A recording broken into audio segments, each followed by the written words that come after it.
Asgjë, vetëm një thik të vogël. Po, mirë pra një thike paske, për siguri. Po, normal.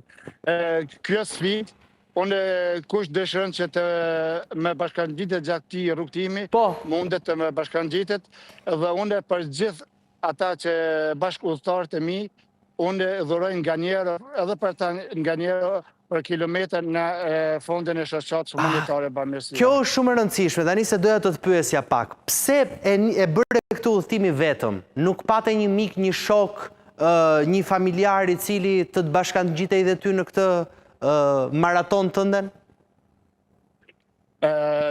Me janë bashkangjitur duke filluar nga vajza ime Serafina, djente vllot Agoni, Joni, vllau Menuse dhe do tjerë. Edhe në Çeki do vinë prap, një 4-5 shok. Po. Edhe në Austri veç mu kanë emëruar njerëzit e parë që do të me bashkangjiten. Kështu që ka patur nga ata që t'janë bashkangjitur kështu në copza rrugë? Po në disa segmente se jo në të rrugës, sepse është rrugë gjatë dhe e kushtueshme. Deri tani i ke qëndruar parashikimit që ke patur në çdo distancë që ke bërë, apo të ka dalë në një ditë të shkurtuar në një ditë, të zgjatur në një ditë? Deri me tani jo, në tarme nuk i dihet. Kishe kaluar në këto vende më përpara, ndonjëherë? Nga Gjermania deri në Çeki? Po, kam qenë qytete ndryshme të Evropës e botës, kam qenë për shumë shtete ndryshme. Cilit ka surprizë? Po. Unë kam udhëtuar edhe me bicikletë para 2 vjetë. Po. Edhe në për Austri, Hungari, Slovaki, Serbi, nuk i kam probleme. Cili është vendi që të surprizon ty më shumë nga ana e natyrës edhe panoramës? Cili të pëlqen më shumë? Për nga panorama natyra është Austria. Ajo ka malet e bukura. Austria? Pra Austria të ka pëlqyer? Tani më thuaj pak, ke kaluar nga Kaseli në Gjermani, më thuaj pak si e ke bërë trajektorin tënde dhe nga do shkosh. Kaseli në Gjermani, më pas kalove? Nga Kaseli është Eisena, Gotha, qyteti i fundit i Gjermanisë është Hof. Sot jam në Marienbad, ne do udhtoj për Pilsen. Prit, ke kaluar në Dresden? Jo, Hof, qytetin Hof. Atje kam kaluar një kufje të vogël ku i boshatisur ndërmjet maleve. Po e shoh në hartë ndërkohë paralelisht që po më thua. Dhe në këto momente që ne flasim, ti gjendesh? Unë gjendem parafërsisht 50 km nga kufiri me Gjermani. 50 km nga kufiri me Gjermanin. Marienbad. Po, Marienbad. E shoh në hartë. E shoh në hartë vëndin. Nga këtu do nisem për Pilsen. Po, në Pilsen, do të kalosh në Pilsen dhe më pas? Aty më është lajmëruar një shqiptare, me tha që të vite aj se e kishtë një restorant. Që jeton në Pilsen? Që jeton në Pilsen, që nëpërmjet rrjeteve sociale po lajmërohen. Po. Nga Pilsen do e marr rrugtimin për në Budweis. Që është birra njohur Budweiser. Po. Nga aty do dal në Austri. Dhe do dalësh në Austri. Pra do lidhesh nga Çekia për në Austri dhe më pas nga Austria do kalosh në Vjenë? Qyteti i parë në Austri është Gmund. Po. Nga aty do marr drejtimin e Vjenës. Po. Nga Vjena në Bratislav të Slovakisë. Po. Pastaj në për Györ edhe do dalë në Subotic të Serbisë. Dhe do dalësh në Serbi më pas dhe nga Serbia sigurisht do kalosh pastaj për në Kosovë. Pra i gjithë kjo do jetë trajektoria që do ndjekësh?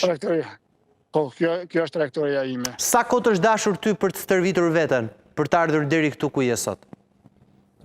Po, kam shkuar 3 herë në javë. 3 herë në javë, palestër, ecje, çfarë ke bërë? Palestër dhe ecje, dyat. Palestër dhe ecje, 3 herë në javë intensivisht. Për sa kohë?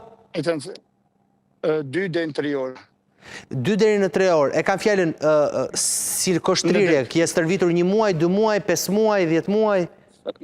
Parafërsisht 3 muaj. Parafërsisht 3 muaj, pra në mënyrë të vazhdueshme 2 orë, 3 herë në javë.